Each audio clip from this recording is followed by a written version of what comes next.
Good afternoon, everyone. We're just taking a few more seconds here to get everyone admitted.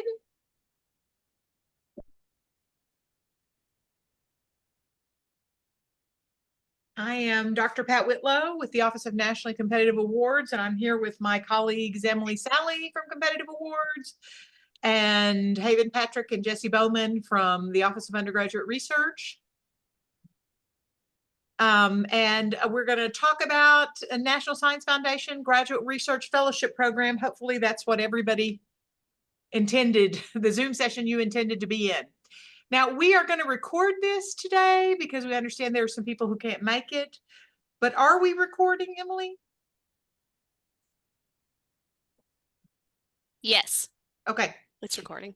So it is recording. Just want to let everyone make you all aware of that. So I think that some of you are UK students and some of you are not. You are guest researchers here this summer. Is that correct, Jesse? So I will be talking to you about the GRFP program, but you will probably have an office similar to mine on your own campus, and they can give you additional assistance. But for those of you who are UK students, here is our contact information, and you can see we are in the Funkhauser building. And if I can get the...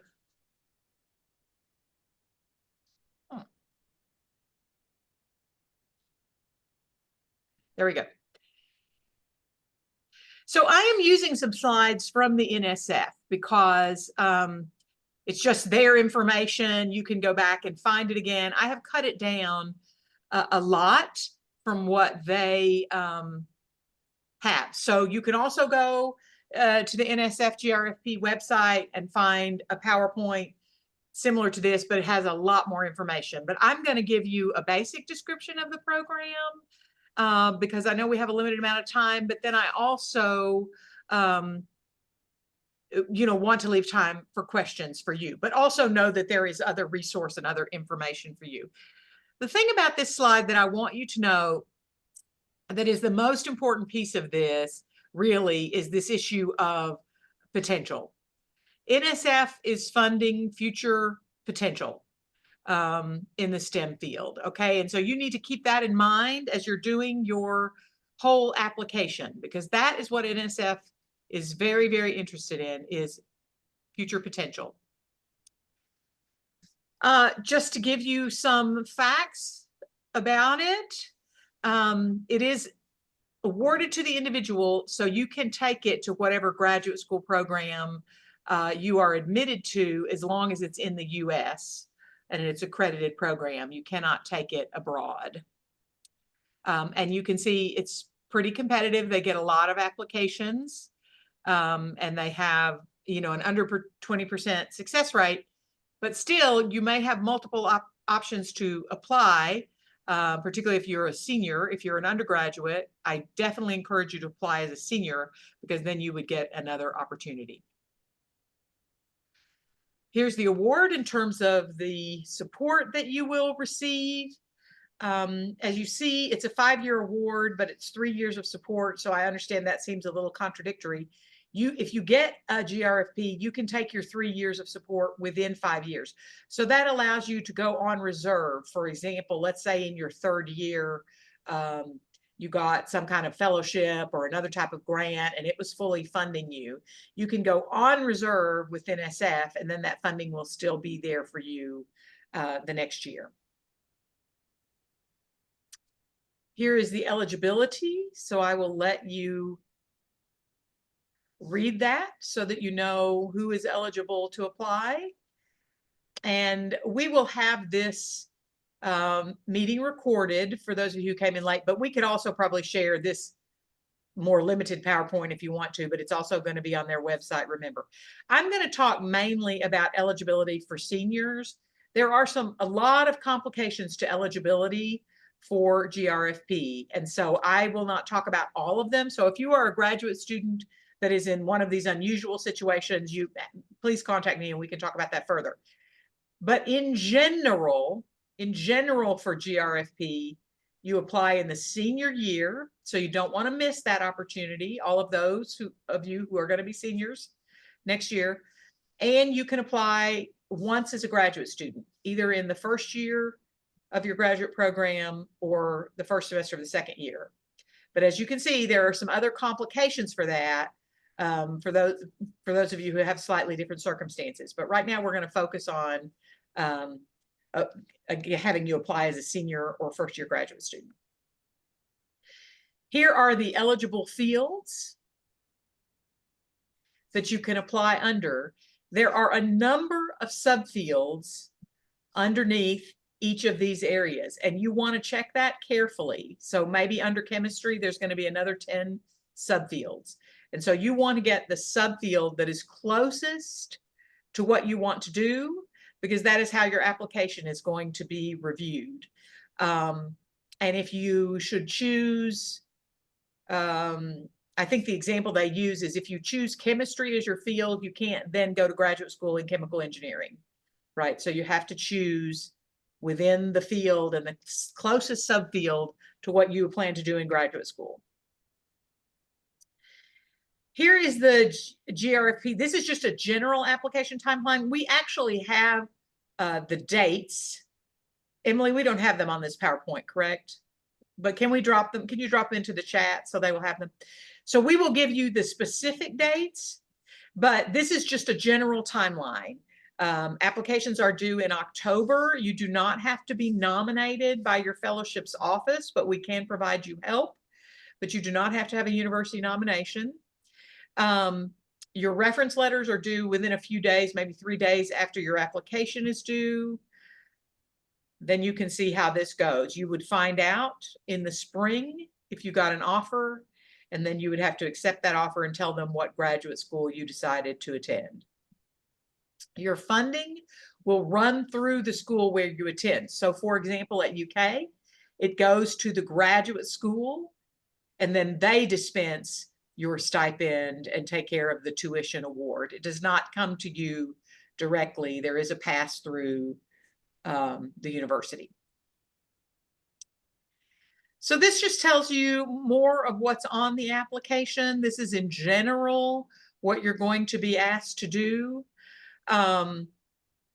And so there is an online application that you will set up, like many of you have already done for your undergraduate or graduate applications, where you set up an account on the site. You will have your own password and user ID, and you can come in and out.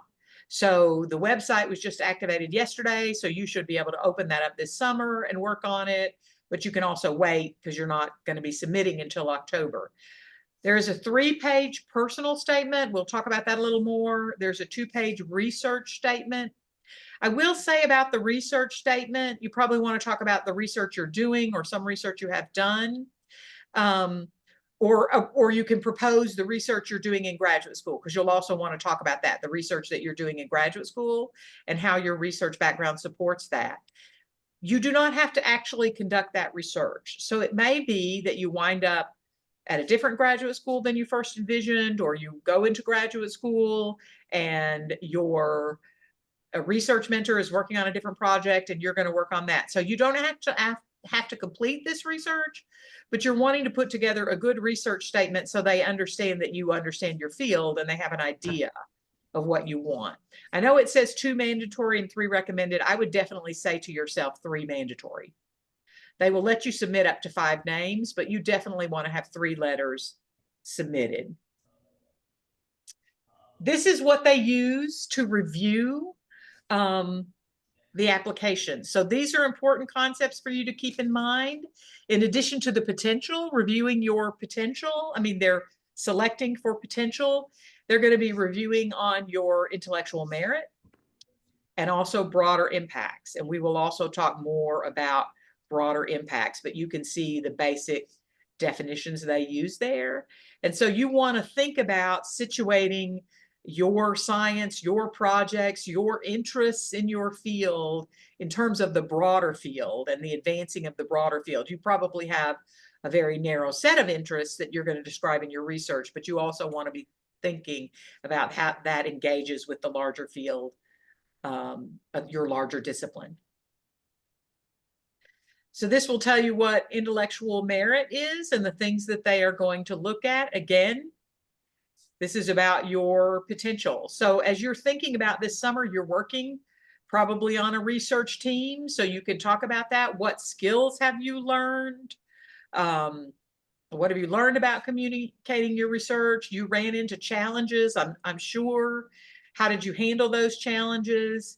So you may want to make some notes this summer and think about that, because so that you can come and discuss this in your application.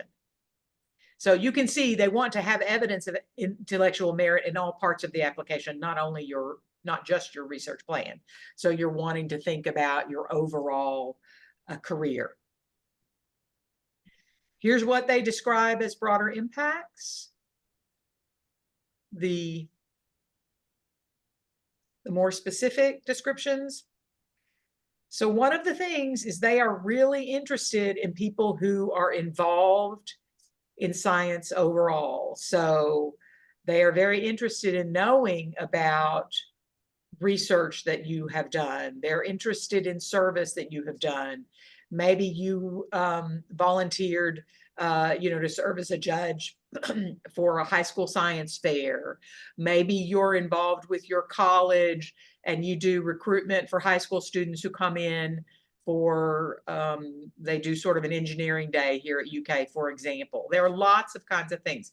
You may have been tutoring. But you want to think about all the ways that you've been doing outreach in your discipline, that you have volunteered in your discipline.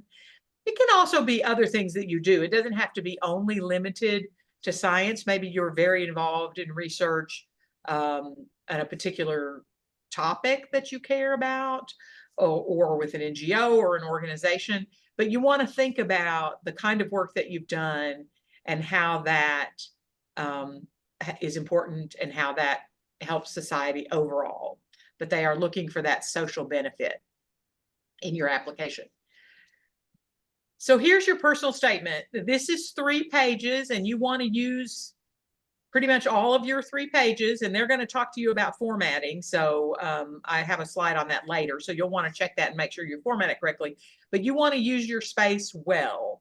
And so you really want to think about, how can I tell the story of myself as a scientist in preparation? You're already scientists, but how do I tell the story of how I'm preparing myself for my career? So you can see some of the questions that they might ask you, but please don't think of this as the only questions. You may have questions that fall outside this list. You may have done something very important that doesn't quite fit in one of these categories, and you can still share that in the personal statement.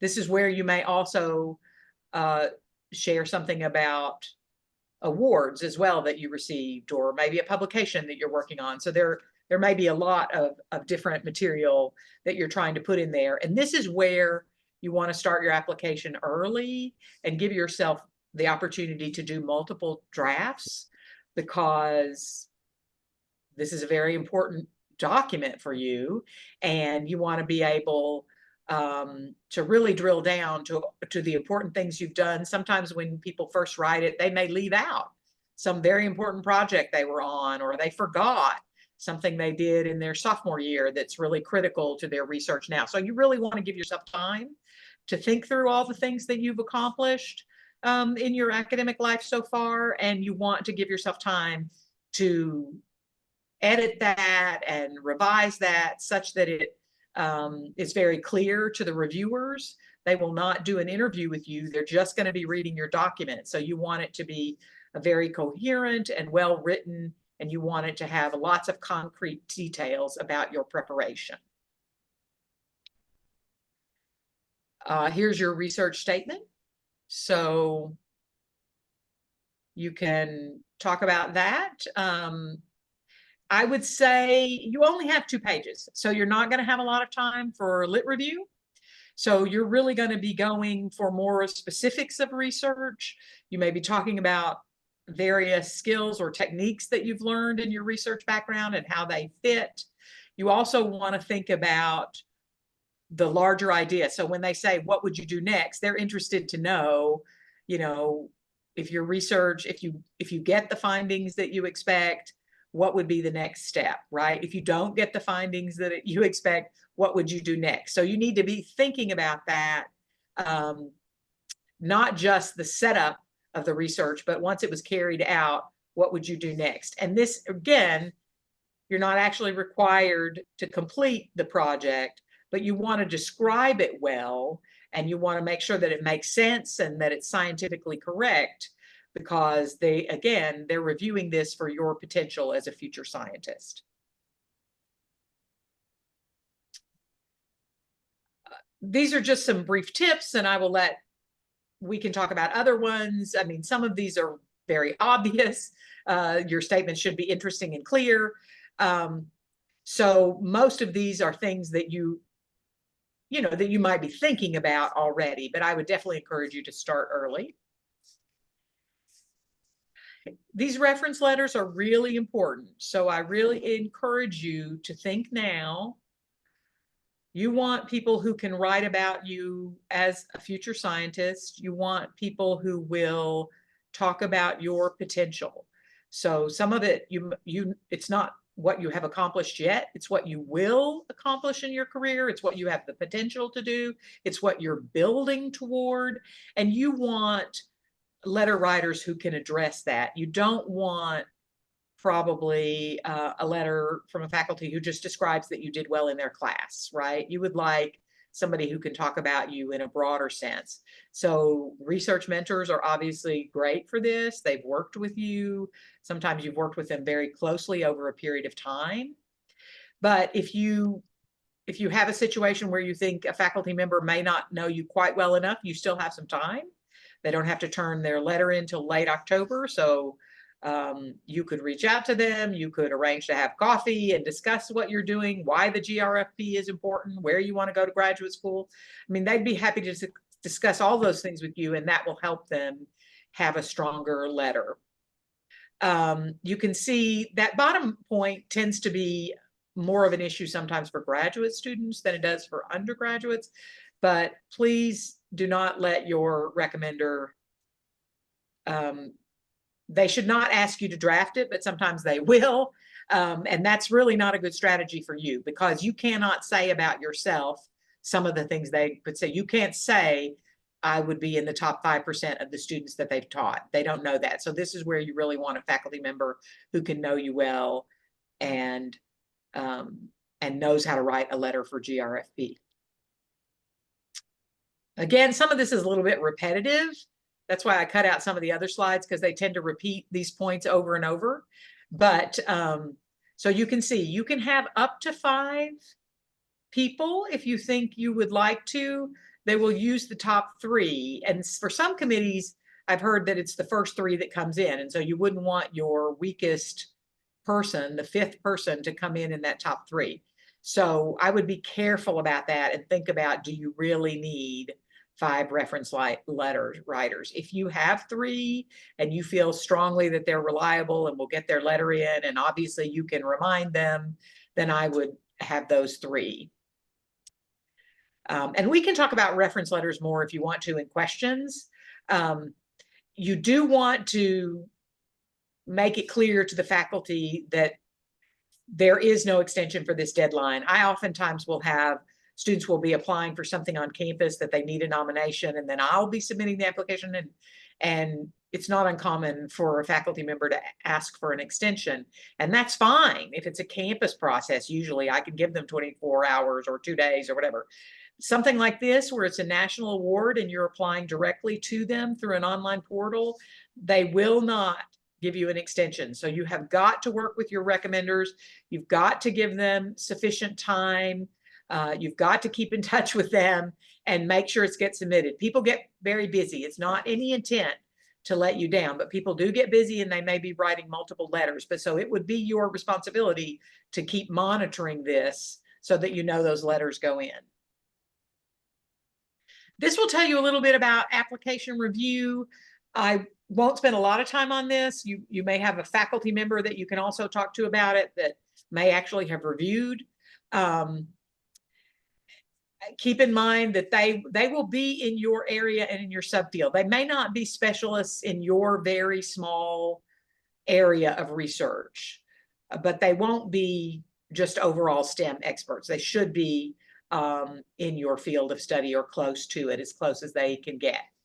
But this is where picking that field of study is very important, once again. Here's some information about the GRFP website. If you've not been on there and seen it, there is a lot of resource on there. They have other tips. They have other documents. They will give you, there is more information about writing these statements. I would strongly encourage you to read some of that. I know applicants often get very eager to just get started on the application and they just want to jump in right away. But I would say to you that one of the things that will help you do a better job is if you will spend some time reading the documents that they put together for you, reading some of the tips. Maybe you sit in on one of their webinars. The more information that you have about what GRFP is looking for, I think that is very useful to you as you prepare your written documents. All right, I've gone through this fairly quickly because I didn't want, I know you only have a lunch hour, but are there questions that people have? And I think you can put them in the chat. I believe Emily is monitoring that, but we're probably not having so many people that you couldn't just unmute yourself and ask it too, if you would prefer.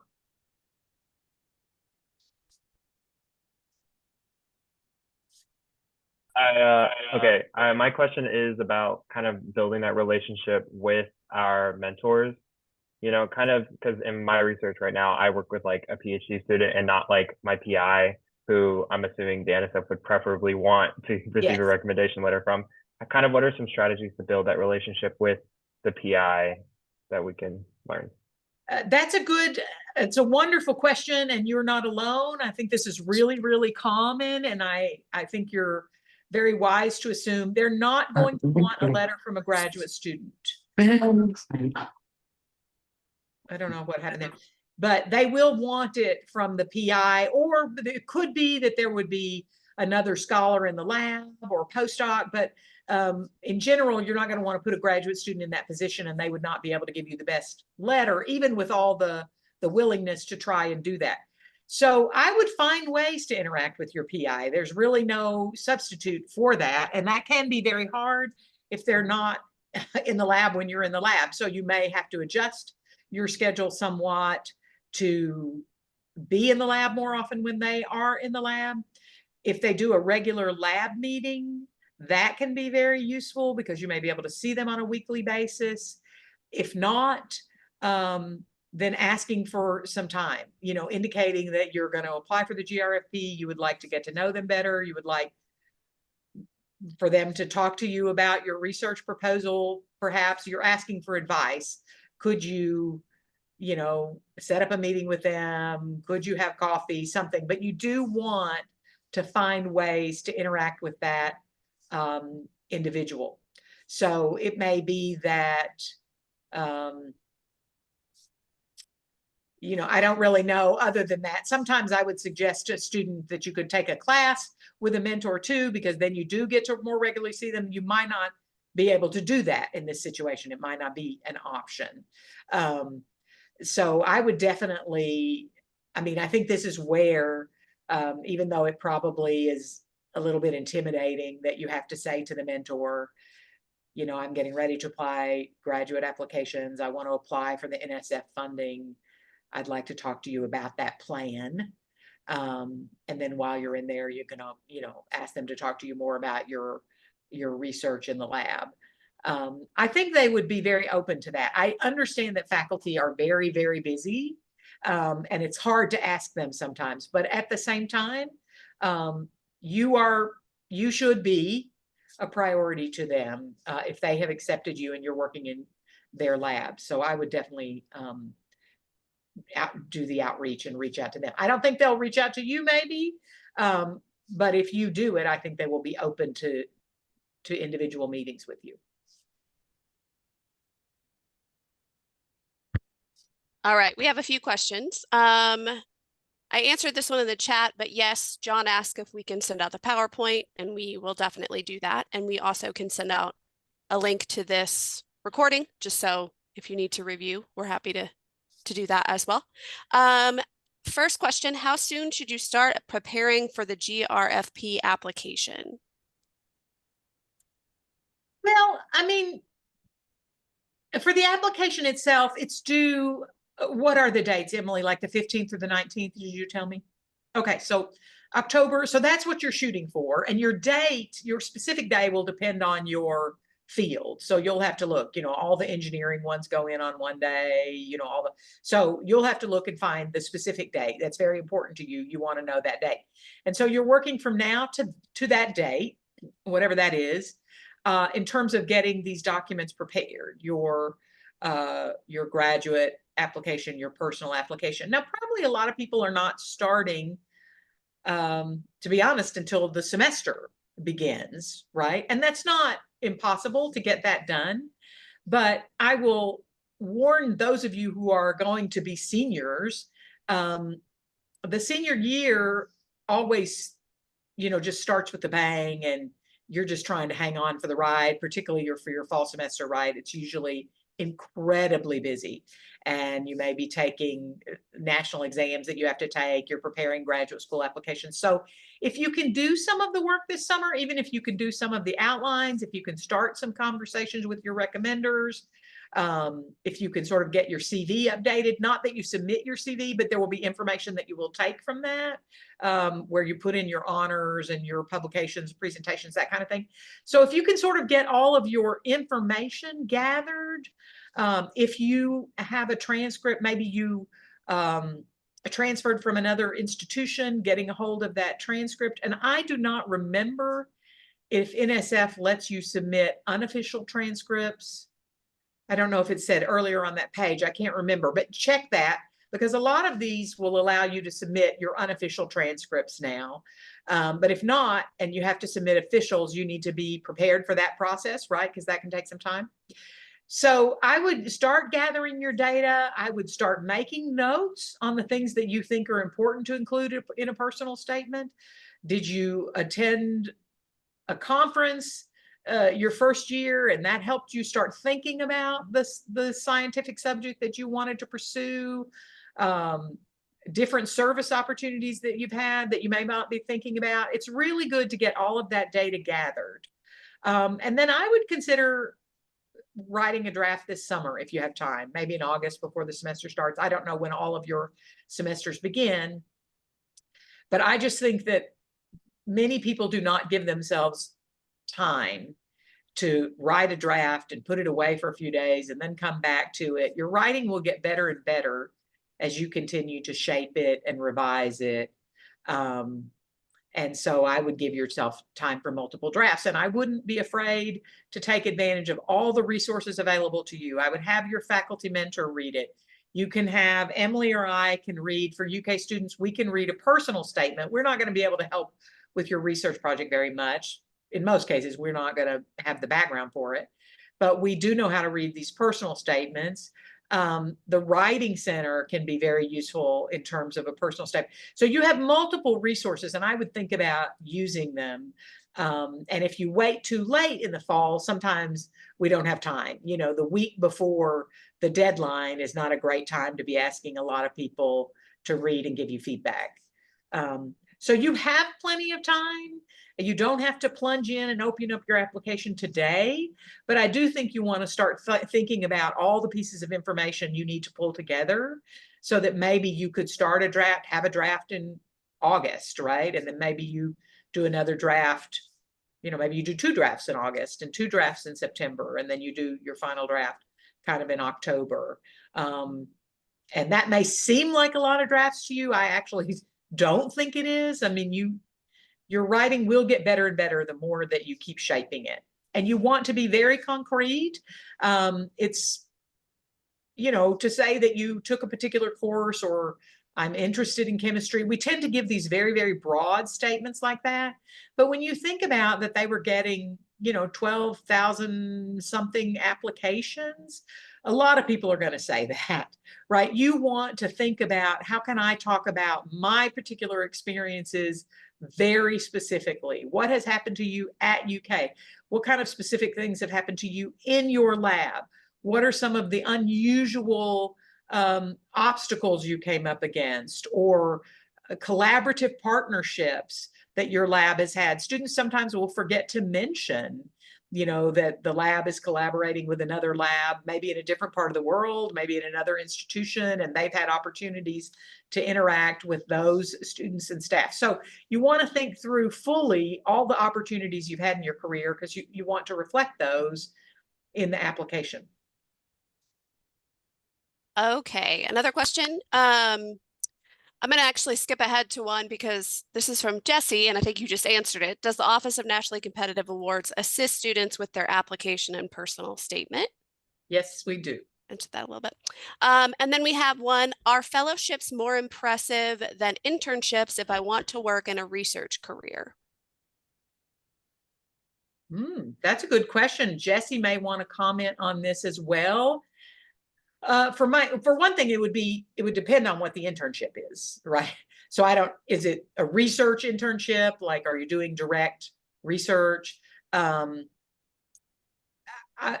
what we do in terms of competitive awards, I mean, you know, let's say a student is going to apply for a Churchill scholarship to do a research master's at Cambridge.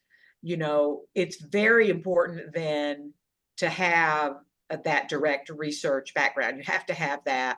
That's what makes you competitive. It may come out of an internship, but it also, I think, is very helpful to students. For example, some of you may be aware that there is an award called the Goldwater Scholarship, for example, that you can apply either as a sophomore or as a junior. So if some of you are earlier in your academic careers, you might think about that, talking to me or the fellowships person on your campus. That is an early marker also of potential, right? For students who are involved in research, who've had good experiences, who want to go on in science. So that it can be a really wonderful marker. There's also an astronaut scholarship, and I know that sounds like it's very specific, but it's for all of STEM, not just aeronautics. There's NSF REUs. I mean, those kinds of things can be very, very important. Because it's just one of those things about human nature. The fact that you've been evaluated and reviewed by another group and they found you worthy of an award can often be helpful for the next thing you apply for. It's just true. On the other hand, an internship can be a great experience depending on what you were doing. You know, if the internship is really productive, if it's related to your research or the field you want to go in, I think that can be very useful. You know, so that's where it's hard for me to talk about what the internship is. I don't know, Jesse, would you have a different comment on that, or additional, or Emily? I was going to say it just depends on what it is. If it was a competitive internship or a competitive fellowship, then what made you stand out to receive that award?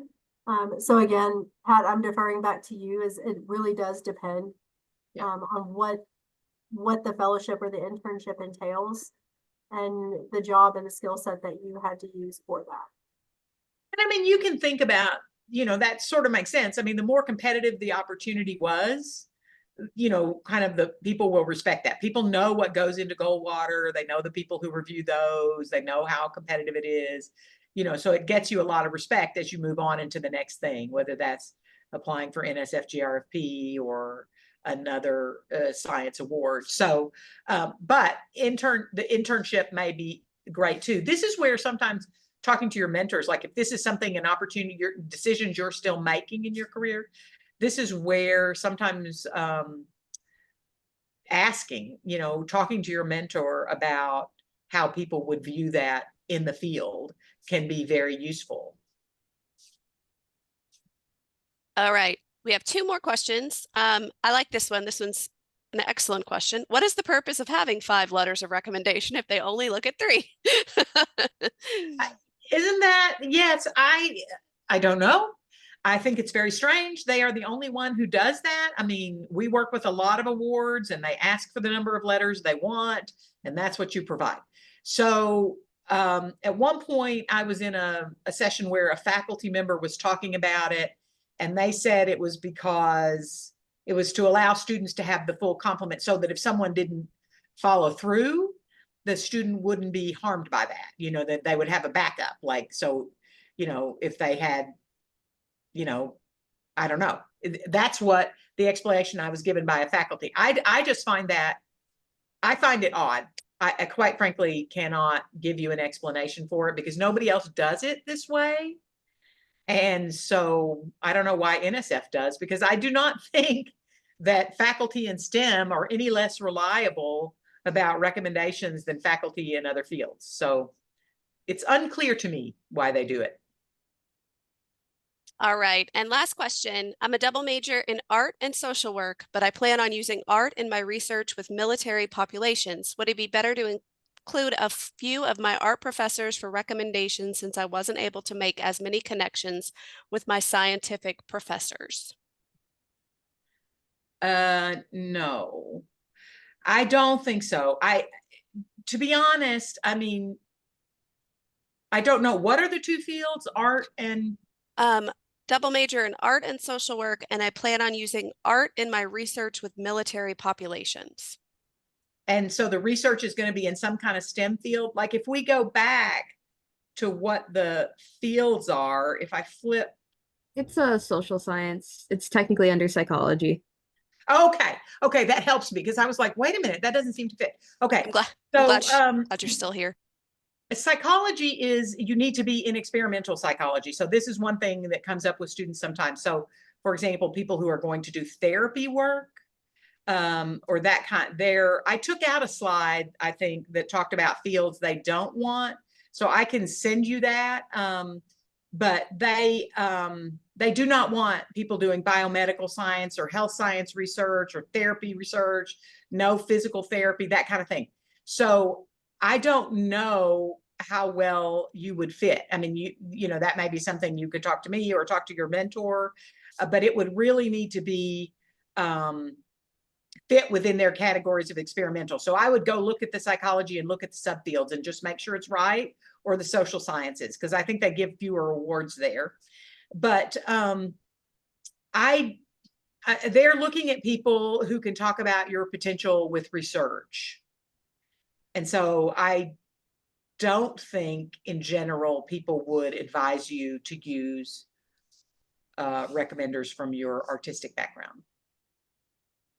Okay, that helps. I wouldn't mind getting the list of ones that they don't really want. Yeah, we have that. I will send it to you. And make sure that you put your name in the chat so Emily knows, so that I realize I don't know who's speaking.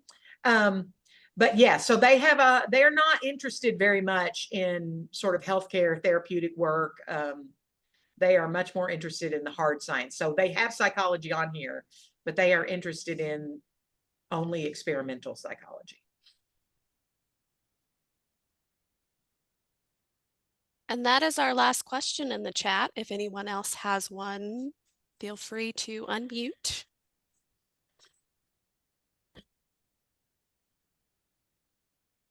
I appreciate all of you for coming to this. You know, I know we got the information out to you a little bit late, so I really appreciate your time and letting me talk about it.